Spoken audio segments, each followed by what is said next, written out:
पुढे पाहूयात विधानसभेत प्रश्न उपस्थित करत असताना आदित्य ठाकरेंनी सरकारला सवाल केलेत। चड्डी बनियन गँगवर सरकार कारवाई का करत नाही असा सवाल आदित्य ठाकरेंनी केला। त्यावरून शिवसेनेचे आमदार निलेश राणे आणि आदित्य ठाकरेंमध्ये जुंपली। हिम्मत असेल तर नेमकं ते कोणाबद्दल बोलत होते हे आदित्य ठाकरेंनी स्पष्ट करावं असं निलेश राणेंनी म्हटलंय। यावर शिवसेना उभाटा गटाकडून कोणतंही उत्तर देण्यात आलेलं नाही।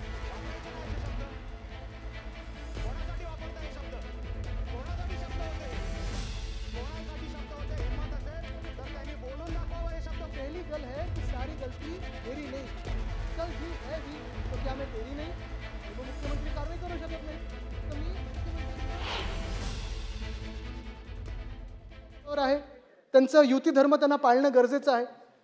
त्यांचं मी पहिलंच सांगितलं होतं की अभिनंदन करायचं ते ह्या गोष्टीसाठी करायचं की ज्या लोकांसोबत ते बसलेत जे बाकीच्या गटांमध्ये आहेत, चड्डी बनियन गँग, ते काय करतात त्याच्यात एक गोष्टी आहे, ते एक गोष्ट आहे त्याच्यात काही केलं त्या चड्डी बनियन गँगने, कुठे जाऊन बुक्का मारतात, कुठे जाऊन काही करतात, तर काय करतात ते मग येऊन, कारण त्यांच्यावर कारवाई तर होत नाही, ते काय बोलतात, मुख्यमंत्री महोदय येऊन सांगतात की पहली गल है कि सारी गलती मेरी नहीं।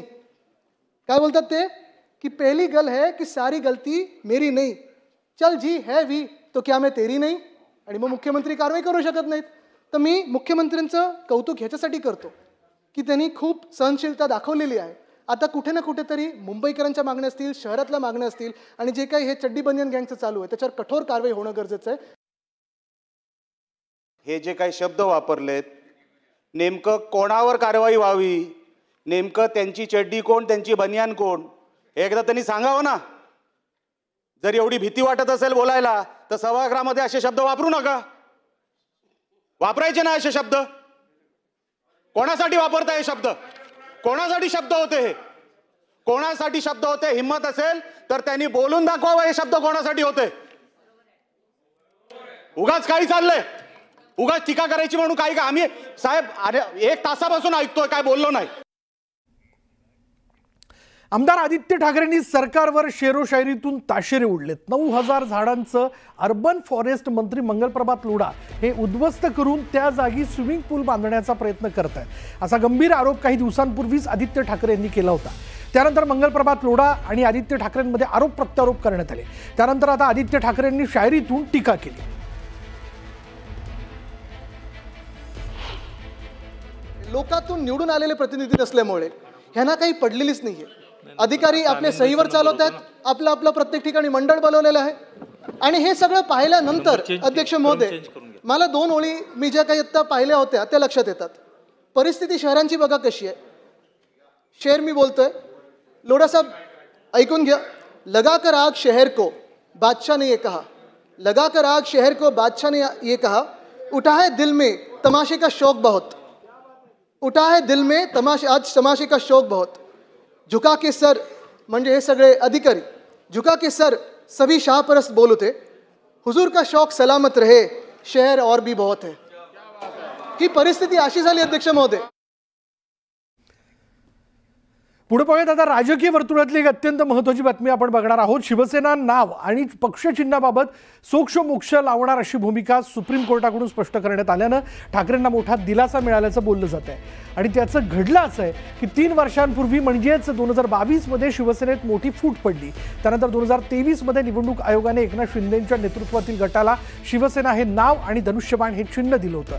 निवडणूक आयोगाच्या निकालाविरोधात ठाकरेंनी सर्वोच्च न्यायालयात धाव घेतली आणि त्यानंतर जवळपास 2 वर्षांनंतर न्यायमूर्ती सूर्यकांत आणि न्यायमूर्ती बागची यांच्या खंडपीठासमोर आज सुनावणी पार पडली।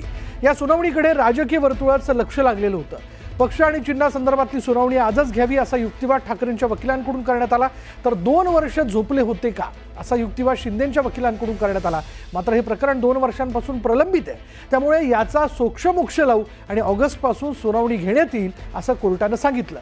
चिन्ह आणि पक्ष नावाची ही सुनावणी आगामी स्थानिक स्वराज्य संस्थांच्या निवडणुकांच्या दृष्टीनं अतिशय महत्त्वाची आहे। विधानसभा आणि लोकसभेच्या निवडणुका ठाकरेंनी मशाल चिन्हावर तर शिंदेंनी ओरिजिनल पक्ष चिन्हावर लढवल्यात आणि त्यामुळे ऑगस्टमधली ही सुनावणी महाराष्ट्रातल्या राजकारणावर मोठा प्रभाव टाकू शकते।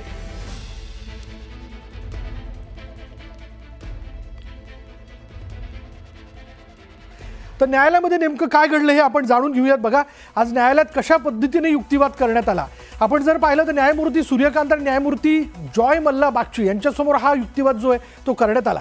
यामध्ये कपिल सिब्बल जे ठाकरेंचे वकील आहेत त्यांनी असं म्हटलं, पक्ष आणि चिन्हाबाबत आजच सुनावणी घ्या असं त्यांनी या ठिकाणी सांगितलेलं आहे। त्याचबरोबर पुढे निवडणुका येतात त्यामुळे आजच सुनावणी घ्या अशी विनंती त्यांनी आज न्यायालयामध्ये केली।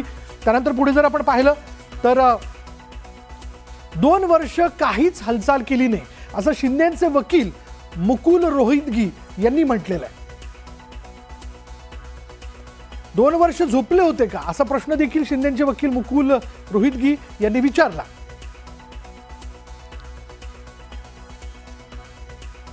2 वर्षांपासून प्रकरण प्रलंबित आहे असं देखील न्यायमूर्ती म्हणालेले आहेत आणि या प्रकरणाचा सोक्षमोक्ष लावावा लागेल असं देखील दोन्ही न्यायमूर्तींनी सांगितलं। या प्रकरणाची सुनावणी ऑगस्ट महिन्यात घेऊ असं त्यांनी स्पष्ट केलेलं आहे। ऑगस्ट महिन्यातील तारीख द्या असं कपिल सिब्बल यांनी म्हटलं। वेळापत्रक तपासून सुनावणीची तारीख कळू असं न्यायमूर्तींनी स्पष्ट केलेलं आहे।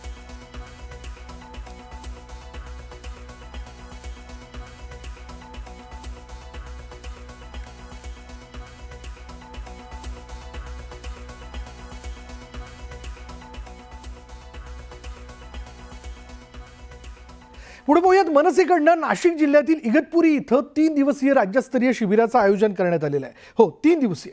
आगामी स्थानिक स्वराज्य संस्थांच्या निवडणुकांच्या पार्श्वभूमीवर या शिबिराचं आयोजन करण्यात आलं।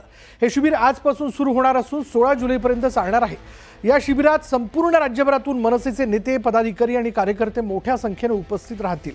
मनसे अध्यक्ष राज ठाकरे स्वतः या शिबिरात मार्गदर्शन करणार आहेत। राज ठाकरे शिबिरात पोहोचले असून आगामी निवडणुकांसाठी पक्षाची रणनीती, दिशा आणि कार्यपद्धती यावर सखोल चर्चा केली जाईल।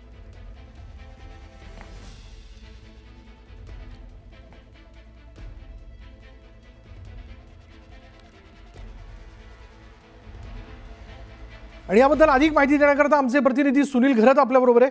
सुनील, मनसेचं हे 3 दिवसीय शिबिर आहे आणि अर्थात सगळ्यात मोठा अजेंडा आहे तो येणाऱ्या स्थानिक स्वराज्य संस्थांच्या निवडणुका। कशा पद्धतीने या शिबिराचं स्वरूप असणार आहे? विशाल, इगतपुरी येथील एका रिसॉर्टमध्ये राज ठाकरे आत्ताच काही वेळापूर्वी आले होते आणि त्यांनी इथे चाय पे चर्चा केली आणि त्या संदर्भात येथील पत्रकारांशी संवाद साधला। त्यानंतर जो आता इगतपुरी येथील ज्या नाशिक नगरपालिकेच्या ज्या निवडणुका होणार आहेत त्या संदर्भात कार्यकर्त्यांशी चर्चा करणार त्यांनी। ही चर्चा 3 दिवस चालणार आहे आणि या चर्चेसाठी जे नाशिक जिल्हा आणि ग्रामीण भागातून कार्यकर्ते, पदाधिकारी यांना बोलवण्यात येणार आहे आणि 3 दिवस ही चर्चासत्र चालू असणार आहे। त्या संदर्भात जे राजसाहेब ठाकरे हे कार्यकर्त्यांना मार्गदर्शन करणार आहेत। या 3 दिवसाच्या शिबिरामध्ये काय म्हणजे एकूण काय सूचना ज्या आहेत त्या मनसैनिकांना दिल्या जाऊ शकतात? कारण येणाऱ्या निवडणुका या मनसेकरता करो या मरोच्या असणार आहेत। ज्या सूचना येतील त्यांच्यासोबत जे अमित ठाकरे ते सुद्धा आहेत, परंतु आता येथे काही वेळाने थोडी सभा घेण्यात आली आणि काही म्हणजे फक्त इथं कार्यकर्ते नव्हते, फक्त जे पत्रकार होते आणि त्यांची नंतर येथे पत्रकार परिषद घेण्यात आली। त्यानंतर कार्यकर्त्यांच्या सोबत काही वेळाने राज ठाकरे आणि अमित ठाकरे यांच्यासोबत जी चर्चा आहे ती करणार आहेत। धन्यवाद सुनील या सगळ्या तपशिलाबद्दल। त्यामुळे आता 3 दिवसाचं हे पक्षाचं शिबिर, येणाऱ्या निवडणुका आणि त्याचबरोबर सध्याला राज्यामध्ये सुरू असलेली चर्चा म्हणजे राज ठाकरे, उद्धव ठाकरे एकत्रितपणे या निवडणुका लढतील का? कारण बऱ्याच वेळेस जर